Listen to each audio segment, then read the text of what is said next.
오늘도 하나님의 은혜가 저와 여러분에게 함께하기를 기원합니다. 하나님께서 바울에게 담대하라 하셨습니다. 로마에서도 나의 일을 증언해야 한다 하셨습니다. 그러니까 바울의 다음 목적지는 로마라는 것을 알 수 있습니다. 그리고 지금부터 일어나는 일련의 일들을 사용하셔서 결국 바울이 로마까지 가게 된다는 것을 우리가 알 수 있습니다. 그러니까 하나님께서 이 모든 상황을 다 사용하셔서 결국 하나님의 목적을 이루신다라는 것을 알 수 있습니다. 12절 말씀에 나리샘에 유대인들이 당을 지어 맹세하되 바울을 죽이기 전에는 먹지도 아니하고 마시지도 아니하겠다 하고 이같이 동맹한 자가 40여 명이더라. 40명이 넘는 유대인들이 바울을 죽이기로 결의합니다. 14절에 대제사장들과 장로들에게 가서 말하되 우리가 바울을 죽이기 전에는 아무것도 먹지 않기로 굳게 맹세하였으니 이제 너희는 그의 사실을 더 자세히 물어보려는 척하면서 공회와 함께 천부장에게 청하여 바울을 너에게로 데리고 내려오게 하라. 우리는 그가 가까이 오기 전에 죽이기로 준비하였노라 하더니 유대인들이 이 40명이나 되는 사람들이 바울을 죽이기 위해서 권력을 사용하려고 합니다. 이렇게 하면 될까요? 안 될까요? 안 되는 것이죠. 정상적인 사람이라면 그러면 안 된다라고 말해야 할 것입니다. 하물며 이들이 누구한테 얘기했죠? 대제사장들과 장로들입니다. 누구보다도 하나님 말씀을 지키고 순종해야 되는 사람들이 바로 이 사람들입니다. 그런데 이들이 그 말을 듣고 뭐라고 대답합니까? 그렇게 하겠다라고 대답을 합니다. 그러니까 그 당시 지도자들이 얼마나 부패했는지를 우리가 잘 알 수 있습니다. 그리고 여기서 우리를 돌아보시기 바랍니다. 우리는 주께서 우리를 거룩한 교회가 되게 하신 우리는 교회로 부름받은 사람들입니다. 우리는 이와 같이 부패하면 될까요? 안 될까요? 안 되는 것이죠. 그러니 우리가 부패하지 않기 위해서 늘 주님 말씀 앞에서 자신을 돌아보고 주님 말씀을 따라서 바른 길 가기 위해서 기도하며 애를 써야 하는 것입니다. 바울은 로마에 가야 합니다. 그러면 여기서 죽어도 될까요? 안 될까요? 안 되는 것이죠. 그러면 어떻게 하면 이 죽음의 위기에서 벗어날 수 있을까요? 하나님께서 바울의 조카를 사용하십니다. 바울을 죽이기로 결의한 것을 바울의 조카가 어떻게 알게 하십니다. 그래서 16절 보시면 바울의 생질이 그들이 매복하여 있다함을 듣고 와서 영내에 들어가 바울에게 알린지라. 바울이 한 백부장을 청하여 이르되 이 청년을 천부장에게로 인도하라. 그에게 무슨 할 말이 있다 하니 천부장에게로 데리고 가서 이르되 죄수 바울이 나를 불러 이 청년이 당신께 할 말이 있다 하여 데리고 가기를 청하더이다 하매 천부장이 그의 손을 잡고 물러가서 조용히 묻되 내게 할 말이 무엇이냐. 대답하되 유대인들이 공모하기를 그들이 바울에 대하여 더 자세한 것을 묻기 위함이라 하고 내일 그를 데리고 공회로 내려오기를 당신께 청하자 하였으니 당신은 그들의 청함을 따르지 마옵소서.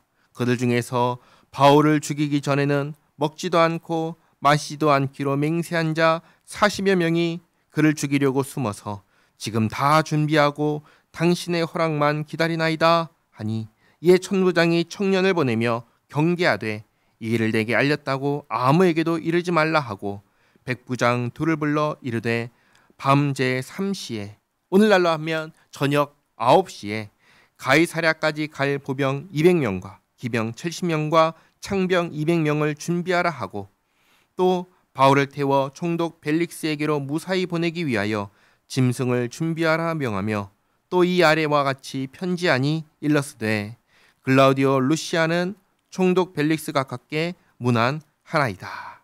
여기 이제 글라우디오 루시아가 이 천부장의 이름입니다. 천부장이 편지를 쓰는데 27절 이 사람이 유대인들에게 잡혀 죽게 된 것을 내가 로마 사람인 줄 들어 알고 군대를 거느리고 가서 구원하여다가 이게 사실은 조금 다릅니다. 유대인들에게 잡혀 죽게 된 것을 구원한 것은 맞지만 처음에는 로마 사람인 줄 몰랐습니다. 몰라서 바울을 고문해서 진상을 파악하려고 그렇게 했었습니다. 28절 유대인들이 무슨 일로 그를 고발하는지 알고자 하여 그들의 공회로 데리고 내려갔더니 고발하는 것이 그들의 율법 문제에 관한 것뿐이요. 정확하게는 부활 문제였습니다.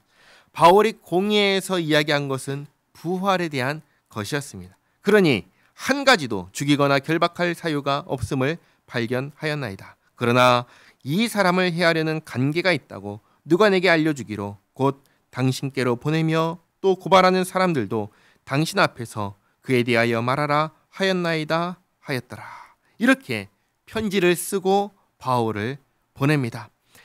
아까 그 공회에서는 다음 날에 공회로 보내달라라고 사람을 보내겠다 했는데 다음 날이 되기 전 밤 9시에 보병이 31절 명을 받은 대로 밤에 바울을 데리고 안드바드리에 이르러. 이게 밤에 출발한 거죠. 안드바드리는 예루살렘과 가이사랴 사이에 있는 도시입니다. 여기까지 보병과 그리고 아까 창병도 준비했으니까 창병도 함께 바울을 데리고 갔습니다. 그리고 32절 이튿날 기병으로 바울을 호송하게 하고 영내로 돌아가니라. 안드바드리에서 70명의 기병이 바울을 데리고 이제 가이사랴까지 갑니다. 33절 그들이 가이사랴에 들어가서 편지를 총독에게 드리고 바울은 그 앞에 세우니 총독이 읽고 바울더러 어느 영지 사람이냐 물어 길리기아 사람인 줄 알고 이르되 너를 고발하는 사람들이 오거든 내 말을 들으리라 하고 헤롯 궁에 그를 지키라 명하니라. 아멘. 이렇게 해서 바울은 죽음의 위협에서 벗어나 가이사랴에 갔습니다.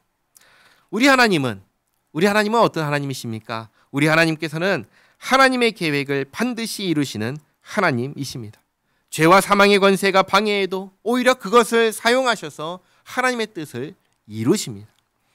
우리는 하나님의 계획을 모릅니다. 하나님께서 무엇을 계획하셨는지 모릅니다. 그러나 우리가 아는 것, 분명히 아는 것 하나가 있지요. 그게 무엇인가요? 하나님의 모든 계획은 하나님의 영광을 목적으로 한다라는 것입니다. 그러니 우리가 하나님의 영광을 위하여 살아갈 때 우리는 하나님의 계획 안에 들어와서 하나님의 보호하심과 인도하심을 받으며 하나님과 함께 살게 되는 것입니다. 이게 우리가 이 세상에서 누릴 수 있는 가장 큰 복이고 은혜인 것입니다. 바울을 죽이려 공모했던 40명의 사람들과 그들의 제안을 수락했던 부패한 대제사장과 장로들은 그것이 자기들은 잘하는 거라고 생각했을 것입니다. 그러나 실제로 그것은 어떤 일이었습니까? 그것은 망하는 일이었습니다. 이 망하는 길에서 떠나 생명의 길로 또 주님과 함께하는 길로 주님을 영화롭게 하는 그 생명의 길에서 살아가는 우리 모두가 되기를 바랍니다. 기도하겠습니다. 좋으신 하나님, 주께서 이 세상을 향하여 품고 계신 계획에 우리가 참여하기를 원합니다. 주님의 영광을 위하여 모든 것을 계획하시고 이루시는 하나님, 특별히 온 세상에 복음을 전하여 택한 자를 구원하려 하시는 그 계획에 우리를 사용하여 주시옵소서. 바로 없기는 오늘 대제사장과 장로들처럼 악한 길을 선택하지 않게 하옵소서. 바른 길로 생명의 길로 주님과 동행하는 길을 걸어가는 우리 모두가 되게 하옵소서. 예수님의 이름으로 기도하옵나이다. 아멘.